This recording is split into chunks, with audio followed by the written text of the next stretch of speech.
우리 닉 부이치치에 대해서는 여러분들이 아시는 분도 계시고 또 처음 오늘 이렇게 소개받으신 분도 계시리라고 생각을 합니다. 저분의 동영상과 또 저분의 이제 간증을 들을 때마다 이제 어떤 생각이 들게 되냐면은 우리가 하루하루 살아가면서 우리의 삶 속에서 우리가 참 힘들고 어렵다라는 그런 이제 마음이 들 때가 있지 않습니까? 어떤 때는 내가 처한 환경이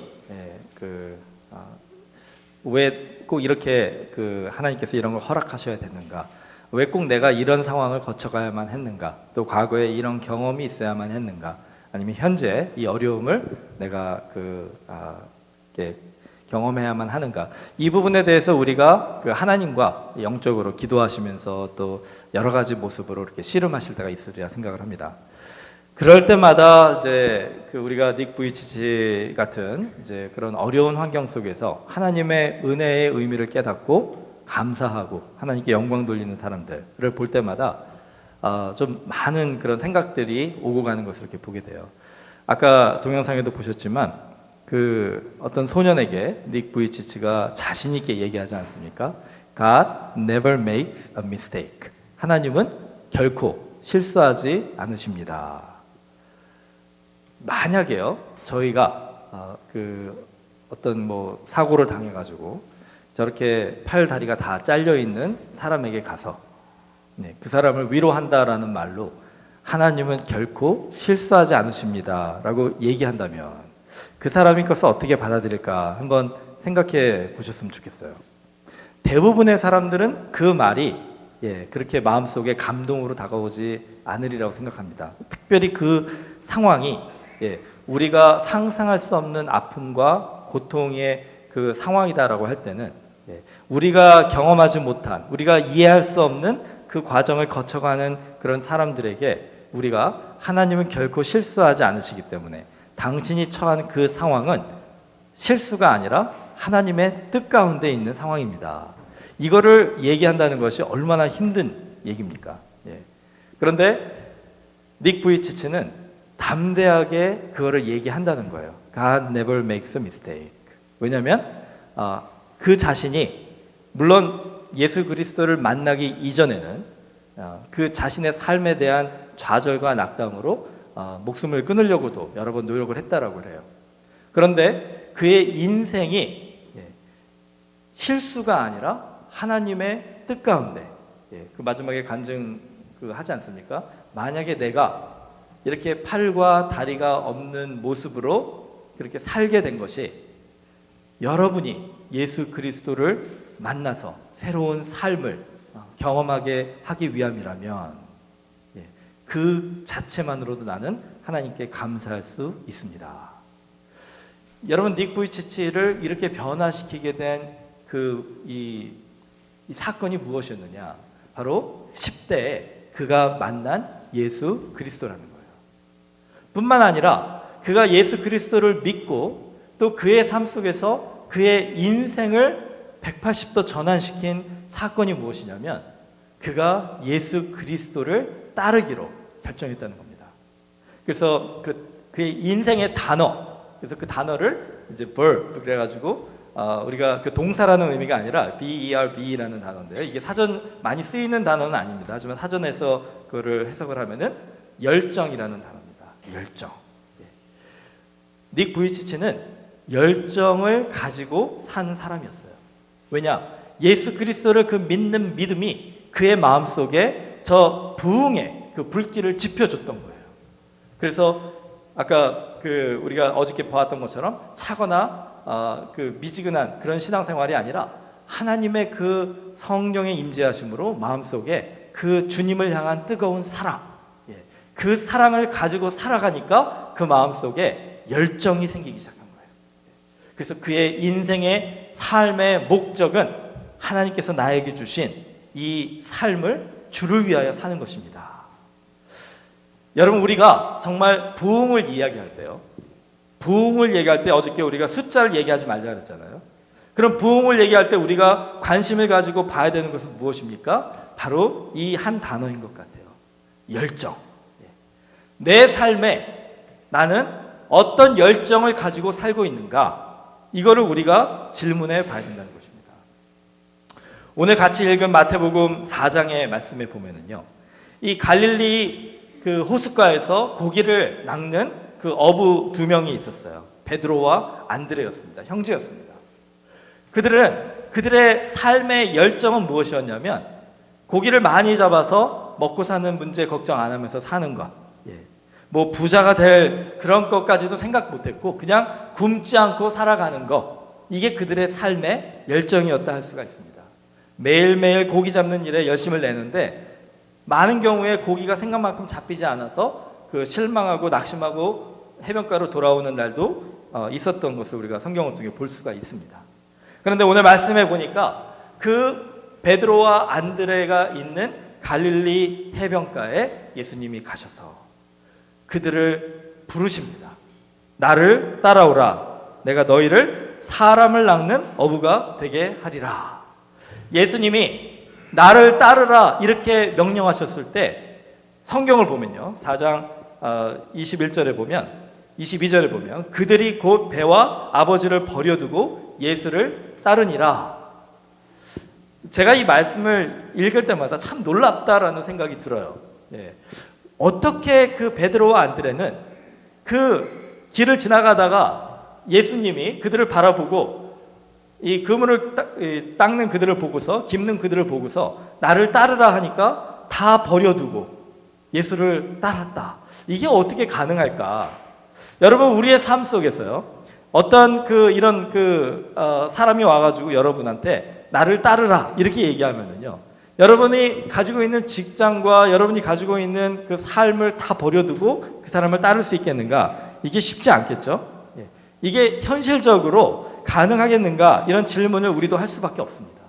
그런데 만약에 마태복음만 있었다면 우리가 이해를 못하겠는데 다른 복음서에 보면은요, 이 부분에 대해서 어떻게 우리에게 부연 설명을 해주냐면 이 제자들이 특별히 이제 안드레와 베드로가 이때 예수님을 처음 만난 것이 아니었음을 우리에게 설명해 주는 것이 있습니다. 안드레 같은 경우에는 세례 요한의 제자였습니다. 그래서 세례 요한이 그 예수님이 지나가는 걸 보고 보라, 세상 죄를 지고 가는 하나님의 어린 양이다 이렇게 얘기했을 때 그 안드레가 그 예수님을 졸졸 쫓아다니다가 그 예수님에게 질문도 하고 또 예수님의 사는 것을 보고 싶어서 예수님을 따랐다 이렇게 돼 있어요. 그게 이제 요한복음 1장 37절인데 여기에서 예수를 따랐다라는 따르거늘이라는 그 단어의 그 따르다라는 단어가 이 그리거로 아코 루데오라는 단어입니다. 이게 중요한 이유가 뭐냐면 마태복음 4장 오늘 같이 읽은 본문에서 그들이 모든 것을 다 버려두고 예수를 따르니라라고 했을 때 그 따르다라는 단어도 같은 단어라는 거예요. 그러니까 그 단어가 의미하는 것이 무슨 뭐 신학적으로 아주 깊이가 있는 단어가 아니라 그냥 단순하게 어떤 앞에 가는 사람을 따라가다 이 단어라는 것입니다. 그렇기 때문에 우리가 제자로서 예수님을 따르다라는 것은 아주 단순하게 생각을 하면은요, 앞서가는 사람을 그냥 그 사람만 바라보고 따라가는 그 의미를 생각하시면 될 것 같아요. 안드레가 예수님을 이렇게 졸졸 따라다니면서 예수님이 누구인가를 이렇게 보게 되는데 그때 안드레는 이제 예수님이 메시아임을 깨닫게 됩니다. 그리고 베드로에게 이제 찾아가서 형제 베드로에게 내가 메시아를 만났다라고 하면서 베드로를 예수님께로 데리고 가요. 그러니까 우리 식으로 얘기하면은 믿지 않는 사람을 교회로 예배로 전도하는 겁니다. 그래서 예배를 같이 드리고 예수님을 소개해 주는 거예요. 근데 베드로가 그 예수님을 만나서 같이 이렇게 대화를 해봤는데 마음에 예수님이 우리를 구원하시기 위해 오신 메시아다라는 그런 확실한 믿음을 가졌으면 참 좋을 뻔했는데 그냥 좀 시시했나 봐요. 예수님이. 베드로의 관점에서 볼 때는 예수님을 메시아요 구원자로 받아들일 수가 없는 그런 상황이었던 것 같습니다. 예수님이 베드로에게 아마 여러 가지로 말씀을 가르쳐 주셨겠지만 베드로에게는 아마 예수님이 나를 따르라라고 하는 이 명령, 이 처음 만났을 때 그 예수님이 하시는 그 말씀들 속에서는 따를 수 없는 이유들을 아마 가지고 있었을 것이라 생각합니다. 여러분, 우리가 어떤 사람이 우리에게 나를 따르라 할 때 우리가 그 사람을 따를 수 없는 이유들이 있어요. 우리가 누군가를 그렇게 따라가려면은 무언가를 헌신하고 우리를 인도할 사람이다 생각하고 따라가려면 그 따라야 되는 목적이 있어야 돼요. 우리가 가는 그 길에 대한 목적을 가르쳐 줘야 되고, 또 그 방법을 가르쳐 줘야 되고, 또 그 결과를 가르쳐 주면 우리가 그 마음속에 이런 목적과 방법과 결과라면 내 인생을 한번 헌신해 볼 만하다. 내 가진 것들을 잠시 보류해 두고 이 사람을 따라갈 만하다. 이런 그 마음속의 감동과 어떤 나름 속의 그 열정이 생길 수가 있는데, 예수님은 제자들한테 그런 것을 하나도 제시해 주지 않으셨다는 거예요. 예수님이 제자들에게 하신 것은 무엇이냐면, 목적도 방법도 결과도 너희들은 신경 쓸 필요가 없다라는 거죠. 그냥 나를 따르라, 이렇게 얘기하신 겁니다. 아마 이런 것들이 베드로에게는 그렇게 공감이 가지 않았고 마음을 움직이지 않았던 것 같아요. 그래서 안드레는 예수님이 제자가 됐지만 베드로는 여전히 고기 잡는 일을 하러 다시 갈릴리 그 호숫가에서 고기를 잡게 됩니다. 여러분, 그 상황을 우리가 가만히 보게 되면은 이 누군가를 따른다는 것, 예수님을 따른다는 것까지 포함해서 누군가를 따른다는 것에는 굉장한 믿음이 필요하구나, 굉장한 결단이 필요하구나라는 걸 알게 됩니다. 만약에 여러분에게 예수님이 오늘 오셔가지고요, 저 문을 딱 들어오셔가지고, 예수님이니까 우리가 흔히 생각할 때 영화에서 보는 게 막 긴 그 클록을 입고 이렇게 오실 거다 생각하는데, 그러면은 막 머리도 예수님처럼 길고 수염도 막 있고, 그 누가 봐도 그 예수님 같다 이렇게 생각이 되면 아마 우리는 다 예수님을 일어나서 따라갈 거예요. 그렇죠? 그런데 지금 여기서 딱 들어오셨는데 그 예수님이 그냥 청바지에 티셔츠를 입고 우리와 별 차이가 없는 그런 모습으로 오신 사람이 이제 내가 예수다라고 하면서 나를 따르라 이렇게 얘기하는 거예요. 그러면 아마 여기 계신 분들 중에 한 사람도 그 예수님을 따라갈 사람은 없을 거라고 제가 장담할 수가 있습니다. 아마 저도 좀 고민할 것 같아요. 그런데 여러분 가만히 생각해 보세요. 그런데 그 들어온 청바지를 입고 티셔츠를 입은 그 30대의 청년이 오병이어의 기적을 일으키는 거예요. 그 30대의 청년이 눈먼 자를 눈을 뜨게 하는 거예요. 앉은 자를 일으키는 거예요. 말씀을 선포하는데 하나님의 나라의 그 임하심이 마음속에 막 느껴지는 겁니다. 쉽게 얘기해서 우리가 그 예수님을 경험하게 되는 겁니다. 만약에 우리가 이 예수님을 경험하게 되면 예수님이 어떤 모습으로 우리에게 오시는가가 중요한 게 아니라 그 예수님을 내가 신뢰하고 따를 수 있다라는 믿음과 결단이 우리 마음에 생기게 된다는 거죠.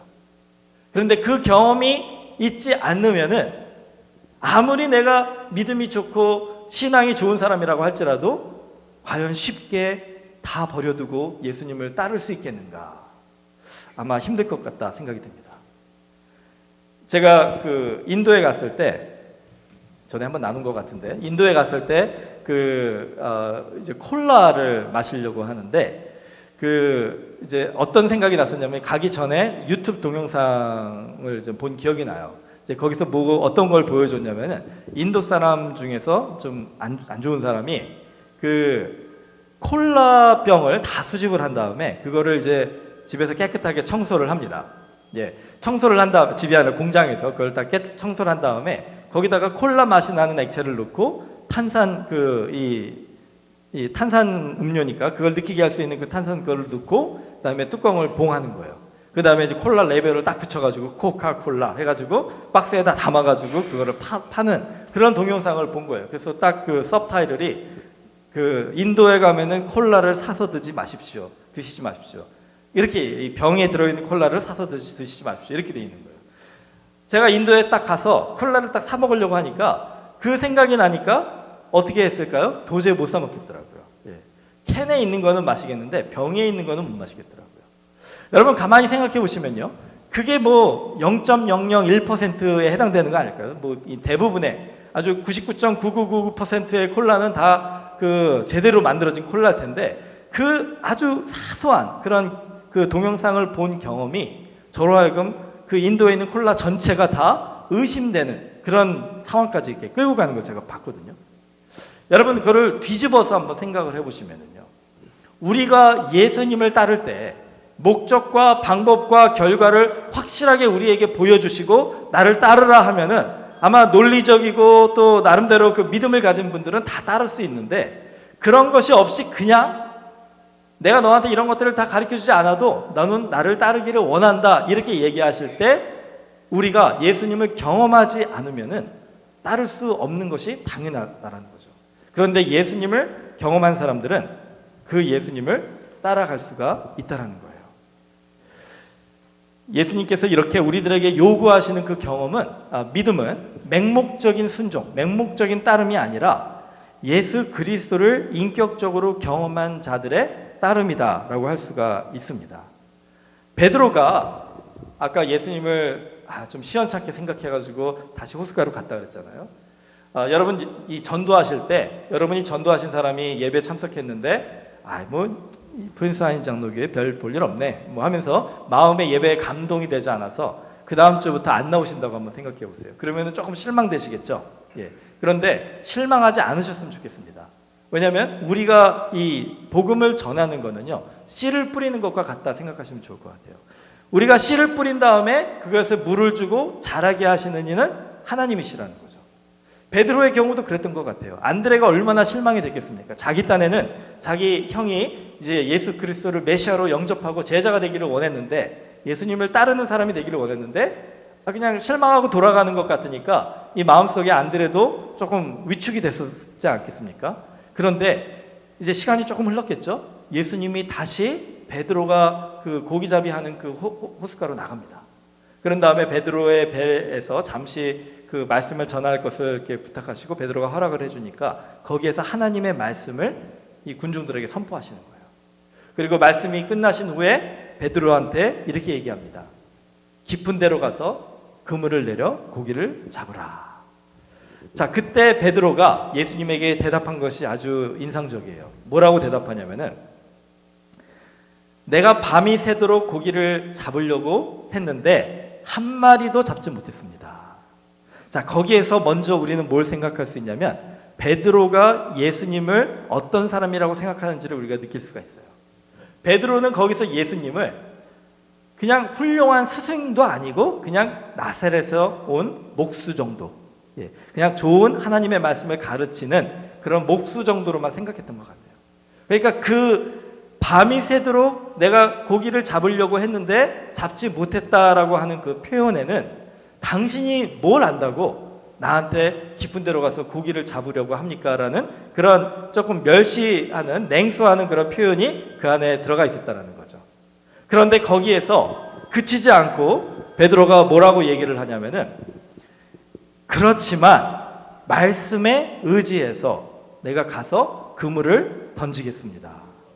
자, 베드로가 이제 그 예수님에 대해서 어떻게 보면은 예수님이 가서 그물을 던지라는 것 자체를 믿고 순종하고자 하는 그런 마음이 없었지만, 예수님이 어떻게 보면 거기에서 망신당하는 것을 좀 미안하게 생각했던 것 같아요. 안드레가 그 구원자, 메시아다라고 생각하고 그렇게 따라가는 그 예수님이 자기 때문에 거기서 또 사람들 앞에서 망신당하는 것을 원하지 않아서 아마 말씀대로 의지해서 그물을 던지겠습니다. 베드로의 마음에 믿음이 있어서 그랬을까요? 성경의 그 전체적인 컨텍스트를 보면은 그때까지는 베드로가 예수님이 구원자임도 믿지 않았고 메시아임도 믿지 않았다는 것을 우리가 추측해 볼 수가 있습니다. 그런데 베드로는 거기에서 예수님이 그래도 가서 그물을 던지라고 하니까 내가 던져보겠다라는 순종을 한 거예요. 그 순종은 믿음의 순종이었을까요? 아니면 그냥 순종이었을까요? 믿음의 순종이라고 하기에는 상황적으로 볼 때 너무 많이 베드로의 믿음을 쳐주는 것 같아요. 그런데 어떤 일이 일어납니까? 가서 그물을 던졌더니 그물이 찢어질 정도로 고기가 많이 잡히게 된 거예요. 그때 그 배 안에 예수님이 계셨습니다. 베드로가 그 그물이 찢어지도록 고기를 잡히는 그 상황을 경험을 하고 나서 베드로의 마음속에 아마 복잡한 그런 생각들이 이제 정리가 되기 시작했던 것 같아요. 먹구름이 가득했던 것이 쫙 없어지면서 태양이 빛을 쫙 발하듯이 베드로의 마음속에 예수님에 대한, 예수님은 누구신가에 대한 그런 의심의 먹구름들이 다 사라지고, 안드레가 얘기했던 예수가 구원자시요 메시아요 하나님의 아들이시라는 믿음이 그 마음속에 확실하게 경험이 됐던 것입니다. 그래서 베드로는 예수님 앞에 무릎을 꿇게 됩니다. 그리고 누가복음 5장을 보면은 베드로가 예수님께 이렇게 얘기를 해요. 주님, 나는 죄인입니다. 나를 떠나시옵소서.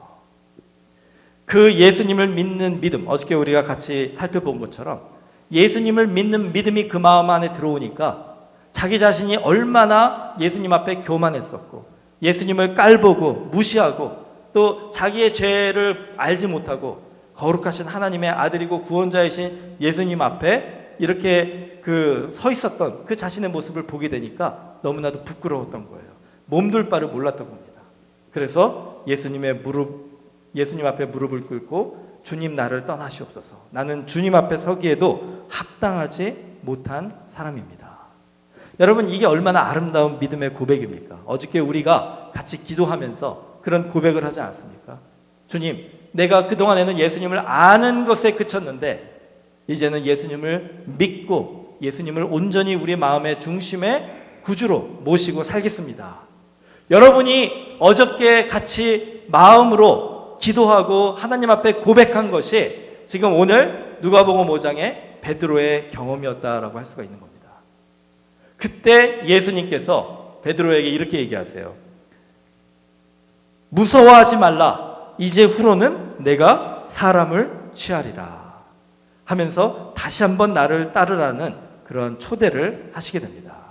오늘 마태복음에 본 그 예수님이 베드로에게 찾아가서 이제 이 경험이 있은 후에 베드로에게 찾아가서 그 그물을 깁는 베드로를 다시 보시고 나를 따르라 하셨을 때 그 베드로는 이 청년 예수를 이렇게 깊이 경험했기 때문에 모든 것을 버려두고 예수님을 따를 수 있었던 것이다. 우리가 이렇게 생각해 볼 수가 있습니다.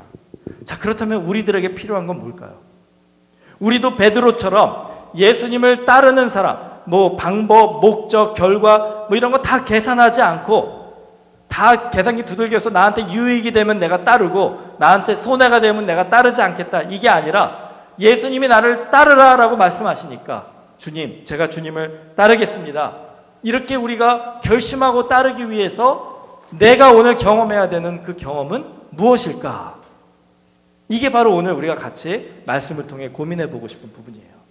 왜냐하면 너무나 많은 신앙인들이요, 예수님을 믿지 않는 신앙인들이 아니라 예수님을 믿는, 정말 진심으로 마음속으로 예수를 구주로 영접하고 예수님을 믿는 너무나 많은 신앙인들이 지금 길을 헤매며 방황하고 있는 경우가 너무나 많이 보인다는 겁니다. 여러분은 그렇지 않습니까? 여러분은 믿음을 의심하지 않습니다. 하지만 여러분이 정말로 예수님을 믿는다고는 하지만 여러분의 삶 속에서 혹시 여러분이 지금 갈 길을 몰라서 이리저리 방황하면서 지금 헤매고 계시지는 않습니까? 분명히 내가 가야 하는 그 길이 무엇인지, 하루하루 내가 무엇을 목적을 삼아서 가야 될지. 저 닉 부이치치 동영상을 보면서 여러분 부럽다는 생각 혹시 들지 않으세요? 저 사람은 정말 저 열정을 가지고 주를 위해 살아가는데 저렇게 많은 이들에게 그의 삶을 가치 있게 주의 복음을 전하는 도구로 사용받아서 살아가고 있는데 나는 지금 마치 갈 길을 몰라 헤매며 방황하는 그런 사람처럼 똑같은 믿음을 가진 신앙인인데 왜 나는 저렇게 못 살까? 혹시라도요, 여러분 중에 저는 옛날에 동영상을 보면서 좀 믿음이 약할 때 이제 이런 생각을 할 때가 있었어요. 저 닉 부이치치는 팔다리가 없으니까, 저 조금만 발가락 몇 개 있으니까 저렇게 사람들 앞에서 그 모습을 보여줄 때 사람들이 감동이 되지. 나같이 이렇게 팔다리가 있는 평범한 사람이 저 사람들 앞에 가서 그렇게 예수 그리스도는 나의 그 구주이시고 주님 앞에 내가 감사합니다 얘기하면 과연 누가 감동을 받겠는가 하는 무서운 생각을 제가 하게 됐었어요. 여러분, 이게 얼마나 말도 안 되는 얘기입니까? 저 닉 부이치치라는 분이 팔다리가 없으니까 저렇게 주님을 위하여 복음을 전하며 열정을 다하여 주를 위해 살아가는 겁니까?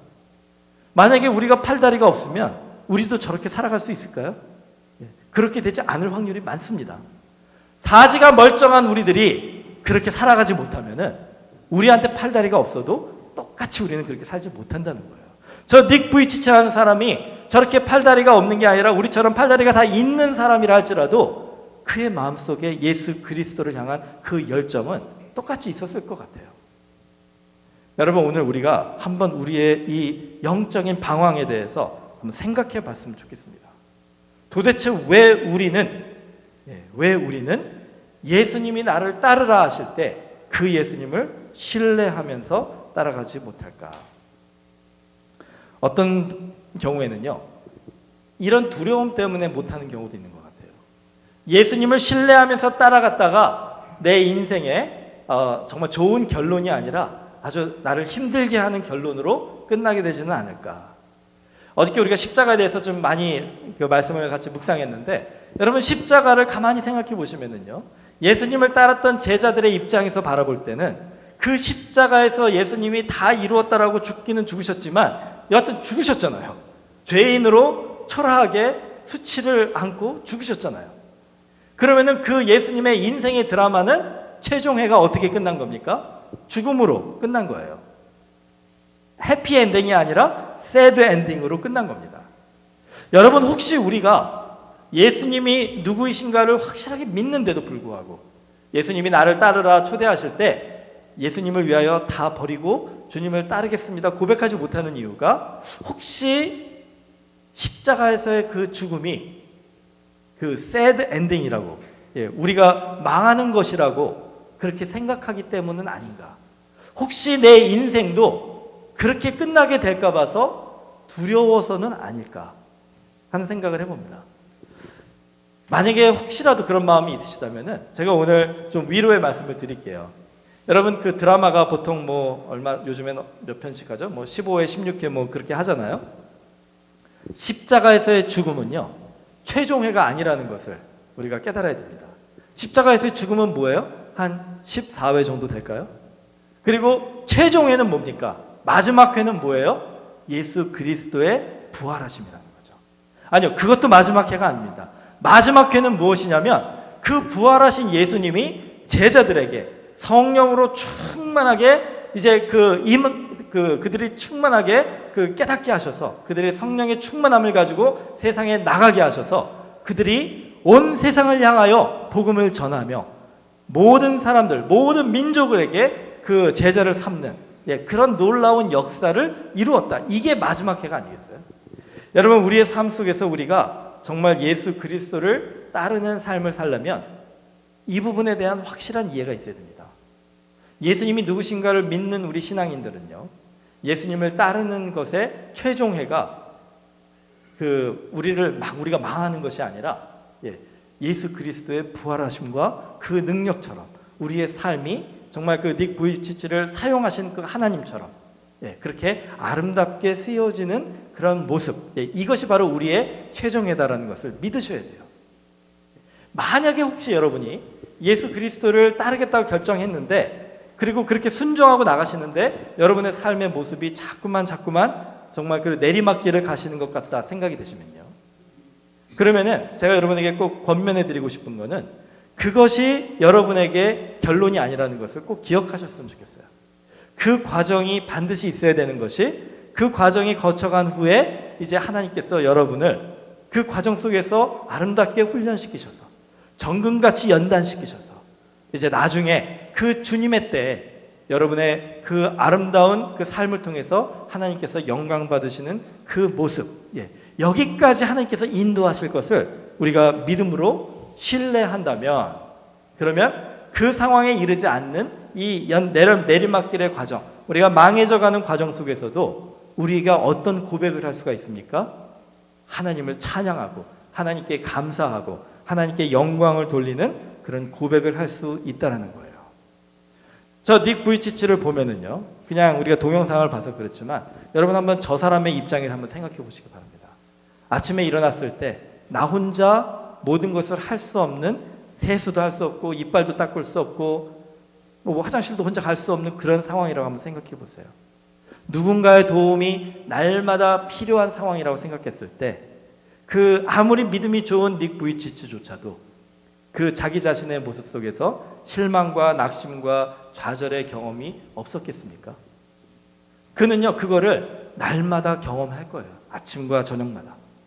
그런데도 왜 그의 마음속에, 그의 입술 속에 내가 이렇게 팔과 다리가 없게 만든 그 하나님은 실수로 나를 그렇게 만드신 것이 아니라 바로 나를 통해서 한 사람이라도 예수 그리스도를 만나고 새로운 삶을 얻게 하시기 위함입니다. 어떻게 이런 고백이 그의 삶에서 나올 수 있을까요?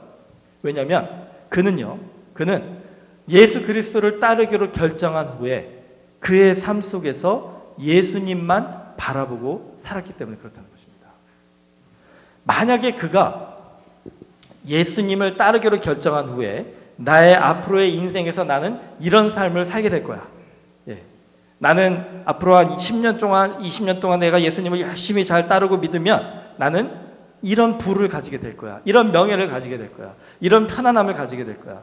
이런 삶을 가지게 될 거야. 이게 만약에 닉 부이치치의 목적이었다고 한다면요. 저는 그는 이런 고백을 죽었다 깨어나도 할 수 없을 것 같아요. 여러분 다 경험해 보셔서 아시지 않습니까? 우리가 주일날 은혜를 받아도요. 월요일날 이 현실 속에 우리가 빠져들게 되면 그 주일날 받았던 은혜들이 다 어디론가 사라져버리고 우리 마음은 그냥 낙심과 절망에 빠져드는 그런 경험들 여러분 많이 하지 않으셨어요? 그러면 어떻게 닉 부이치치는 그것을 극복하였는가? 그는요, 그 예수 그리스도를 따른다라고 얘기를 할 때 우리가 흔히 생각하는 그런 목적과 방법과 결과 이런 것들을 전혀 보지 않고 오직 예수님만을 졸졸 따라다니는 것을 그의 삶의 목적으로 삼았다는 거예요. 여러분 우리가 예수님을 따른다라고 할 때, 예수님을 따르는 제자가 된다고 할 때 굉장히 빠지기 쉬운 함정이 뭐냐면요, 우리의 상상력을 너무 풍부하게 동원해가지고 예수님을 따르면은 내 인생이 어떻게 될 것인가 그 그림을 이미 다 그려놓는다는 거예요. 그러니까 그 길을 걸어가기 위해서 열심히 예수님을 따라서 간다고 하는데, 여러분 그 동행이라는 단어 있잖아요. 이게 굉장히 좋은 단어입니다. 그런데 신앙생활하다 보면 이 동행을 우리가 잘못 이해하게 될 때가 있다는 거죠. 어떻게 이해를 하냐면요, 동행하면 바로 옆에 이렇게 가는 거잖아요. 나란히 걷는 거잖아요. 그러면은 예수님이 가고자 하는 길을 내가 따라가야 되는데, 나란히 가다가 보니까 내가 가고자 하는 길을 예수님이 따라오기를 원하는 동행이 우리에게 자주 있다라는 거예요. 그래서 내가 왼쪽으로 가고 싶으니까 예수님을 끌고 가는 거예요. 주님, 내가 이쪽으로 가고 싶은데 내가 이쪽으로 가게 해주십시오. 이렇게 기도하면서 예수님을 끌고 가는 거예요. 어느 날은 오른쪽으로 가고 싶으니까 주님 이루어 주시옵소서 하면서 예수님을 오른쪽으로 끌고 가는 거예요. 그렇게 예수님과 동행한다라고 고백은 하면서 예수님을 따라간다라고 말을 하면서 결국은 내가 가고 싶은 길을 자꾸 가고 예수님을 끌고 가려고 하다 보니까 결국은 어떻게 됩니까? 예수님이 그렇게 우리를 따라오실 수는 없는 거잖아요. 그러니까 결국은 예수님은 예수님의 길을 가시고 우리는 우리가 생각하는 그 길을 가는, 예수님은 없고 나만 남아있는 그런 모습을 발견하게 된다는 것입니다. 왜 우리의 신앙이 헤매이고 방황하는 신앙을 하게 됐느냐? 예수님을 믿는 우리들이 왜 이렇게 정말 그 닉 부이치치 같이 그런 삶을 살아가지 못하느냐? 예수님을 따라간다라고 얘기하지만 결국은 나의 길을 가고 예수님을 끌고 가려고 하는 그런 마음이 우리 안에 가득하기 때문이라는 겁니다. 오늘 우리가 이 동행의 개념을 좀 바꿔야 될 것 같아요. 우리에게 이제 필요한 동행은 무엇이냐면, 예수님을 똑같은 그 위치에 놓고 그냥 예수님과 걸어간다는 생각이 아니라 예수님보다 한 걸음 뒤에서, 저를 좀 따라해 주세요. 예수님보다 한 걸음 뒤에서 예수님을 따르겠습니다. 이게 바로 제자도라는 거예요. 이게 바로 예수님을 따르는 사람이 가져야 되는 마음의 자세라는 겁니다. 한 걸음 뒤에서 예수님을 따르게 되면 우리가 바라볼 것은 뭡니까? 예수님이 어디로 가시는지, 뭘 위해서 가시는지, 어떻게 가시는지 우리에게 안 가르쳐 주시니까 우리가 알 방법이 없잖아요. 그렇죠? 그렇지만 그냥 예수님만 보고 가는 거예요. 예수님이 왼쪽으로 가면 우리도 왼쪽으로 가고, 예수님이 오른쪽으로 가면 우리도 오른쪽으로 가고, 갈등은 되겠죠? 나는 왼쪽으로 가야 된다고 생각하는데 왜 오른쪽으로 가실까? 고민이 되겠죠? 그런데 그때 우리의 생각을 죽이는 겁니다. 그때 우리의 이 마음속에 이 원하는 것을 죽이는 거예요. 그게 바로 예수님께서 십자가를 지는 제자의 삶을 얘기하실 때요, 선행되는 조건이 무엇이라고 그랬어요? 자기 자신을 부인하고 날마다 자기 십자가를 지고 나를 따를 것이니라 얘기하셨잖아요. 왜 자기 자신을 부인하라고 얘기하셨습니까? 왜냐하면 십자가를 지고 예수님을 한 걸음 뒤에서 따라가는 거는 내가 가고 싶은 그 길을 가는 것이 아니라 예수님이 가시는 그 걸음을 한 걸음 한 걸음 따라가야 되기 때문에 그런 거예요. 나를 부인하지 않으면은 그 길은 결단코 따라갈 수가 없기 때문에 그런 것입니다. 여러분, 우리가 이제 예수님을 따라가는 그 마음을 이제 우리가 알았으면은 그 다음에는 우리의 질문이 바뀌어져야 된다는 거예요.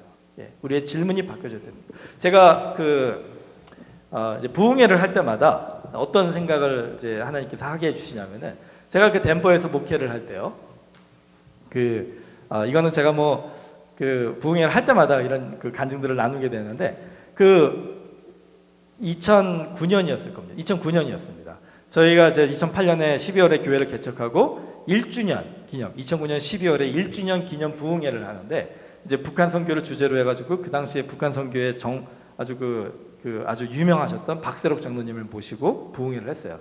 아주 그냥 초라한 그때 교인이 등록 교인 13명밖에 안 되는 그런 교회에 부흥회를 하는데 그분이 제가 생각할 때 실수로 오신 것 같아요. 예, 실수로 예스를 하고 오셔가지고 그래도 이 작은 교인임에도 불구하고 너무나도 아주 열심을 다해서 그렇게 부흥회를 인도해 주셨어요. 그래가지고 많은 성도들이 물론 우리 몇 명 안 됐지만 여기 지금 오신 분들보다 더 적었을 거예요. 그렇지만 우리가 은혜를 받고 정말 마음속에 선교의 불을 새롭게 이렇게 받은 그런 아주 은혜로운 부흥회였습니다. 그래서 제 마음속에는 너무나도 감사한 거예요. 이렇게 유명하신 한국의 그 당시에는 북한 선교에 조금 관심 있는 분들은 그 박세록 장로님 하면 모르는 사람이 없을 정도로 그 사랑의 왕진 가방이라는 책이 베스트셀러가 돼가지고 아주 유명하셨던 분이었어요. 그렇게 유명하신 분이 이렇게 초라한 교회에 와가지고 제대로 대접도 못하는 그런 초라한 교회에 와가지고 이렇게 진실하게 열정을 다해서 마치 한 1000명이나 되는 교회에 오셔서 부흥회 하시는 거죠. 그렇게 전해주시는 그게 너무나도 제가 감동이 됐고 너무나도 감사했습니다. 그래가지고 그래도 이제 성도들하고 이렇게 우리가 힘을 모아가지고 그 감사 비행기표도 이제 제가 드려야 되고 해가지고 다 돈을 모아가지고 그 1000불짜리 체크를 딱 써가지고 그 마지막 날 이제 공항에서 제가 드리려고 그랬는데 그걸 한사코 안 받으시더라고요. 한사코 안 받으시고 그리고서는 이제 교회에다 헌금하시겠다고 하시는 거예요. 그래서 제가 또 한 번 아주 그냥 감동을 했어요. 그런 다음에 이제 그 덴버 공항은 그 2층에 그 이제 지금 기다리는 커피숍이 있고 1층에 그 세큐리티 책이 있거든요. 이제 에스컬레이터를 타고 내려가야 되는 거예요. 그래서 좀 일찍 가가지고 커피를 좀 마시면서 대화를 하다가 이제 쭉 복도를 건너가지고 이제 내려가서 그 세큐리티 책을 들어가는데 제가 무슨 생각을 했는지 모르겠는데 그 커피숍에서 그 장로님과 마지막 인사를 얼떨결에 하게 됐어요. 그리고서는 이제 장로님 이제 안녕히 가세요 하고 장로님이 걸어가시는데 그 짐을 가지고 가시는데 그 책을 좀 엑스트라로 가져오신 게 있어서 그 가방이 조금 무거웠거든요. 근데 그 가방을 교인이 많은 줄 알고 많이 가져오셨나 봐요. 근데 이제 교인이 별로 없으니까 책도 이제 많이 남아서 그냥 그걸 가지고 가시는데 근데 그때 그 뒷모습을 제가 바라보면서 순간적으로 막 갈등을 했어요.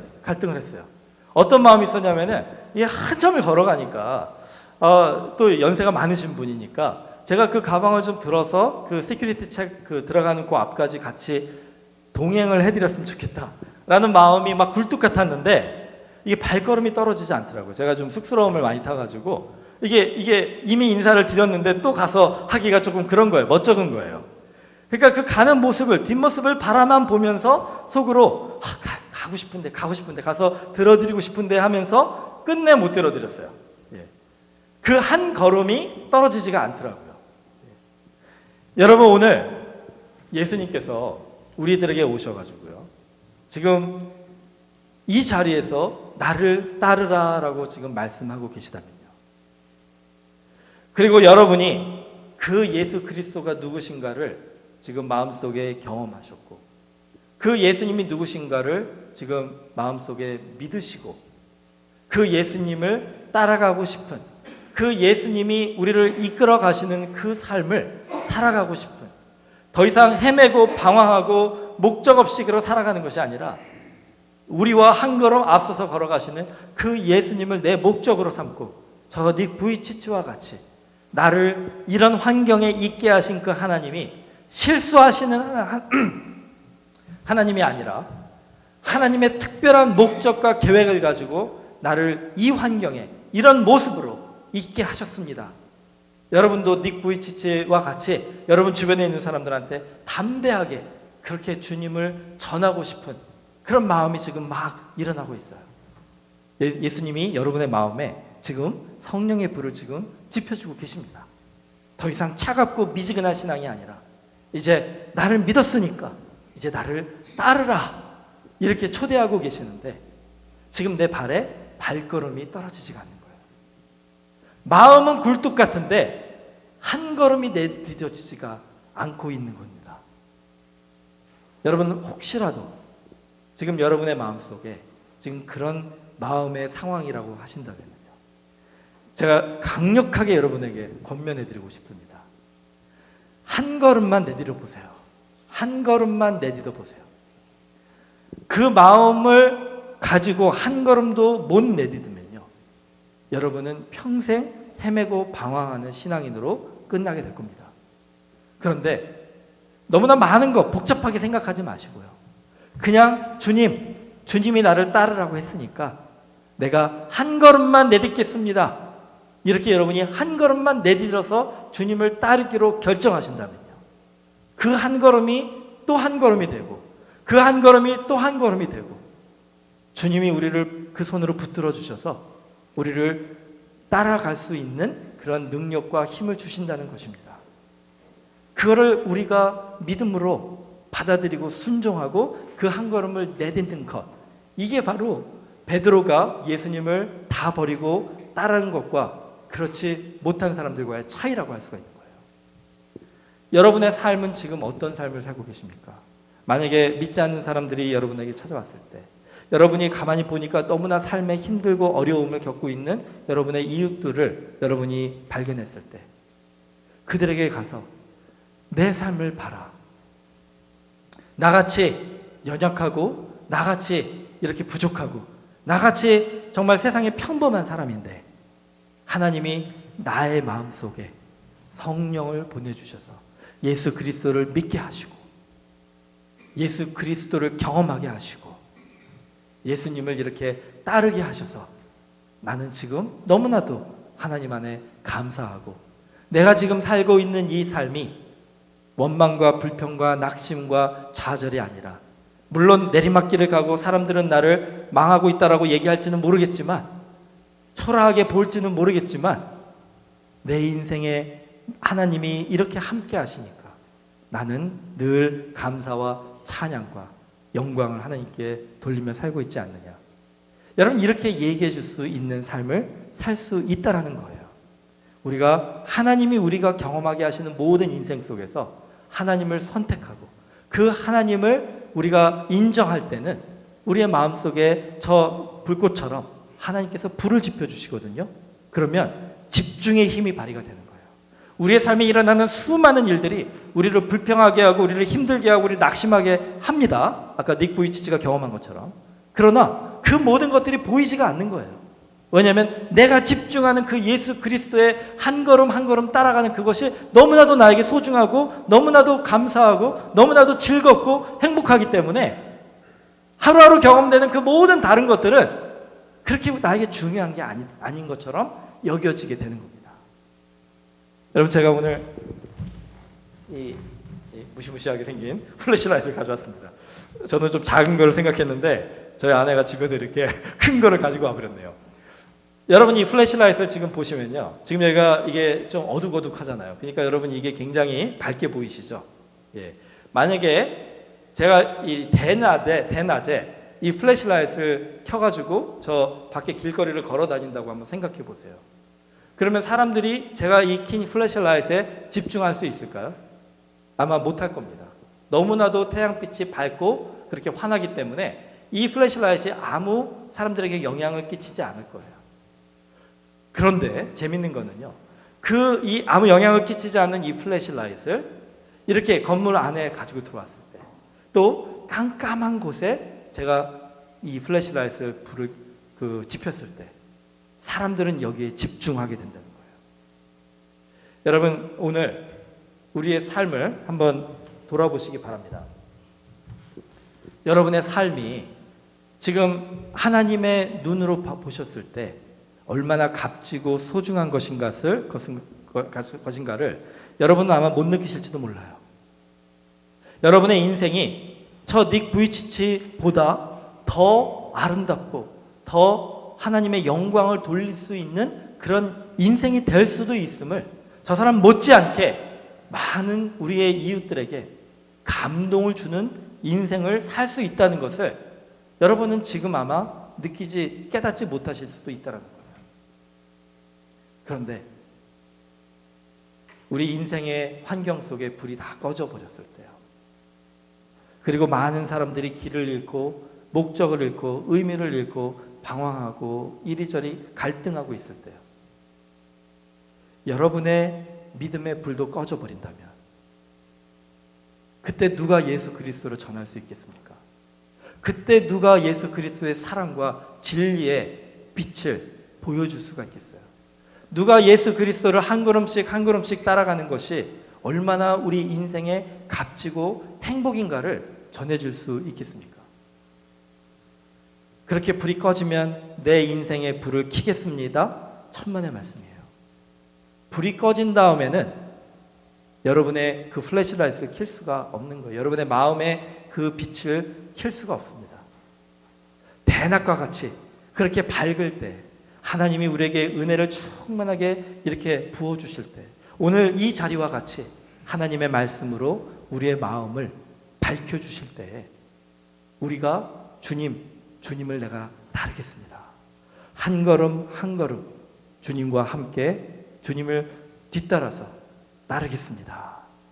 이렇게 여러분이 결심하셔야지 여러분의 인생의 어둠의 그 길이 여러분에게 닥칠 때 여러분은 몰랐는데 그 여러분의 이 작은 불꽃과 같은 그 빛이 너무나도 많은 사람들에게 정말 그들의 밝은 길을 보여주고 그들을 예수께로 인도하고 그들의 삶의 소망과 새 힘을 줄 수 있는 그런 영향력 있는 그런 빛이었음을 예수님이 깨닫게 해주실 거예요. 그게 바로 오늘 예수님께서 이 자리에서 저와 여러분에게 나를 따르라고 초대하시는 이유라는 것입니다. 여러분, 오늘 마음속에 그 예수님께 응답하시는 시간이 되시기를 주님의 이름으로 축원합니다.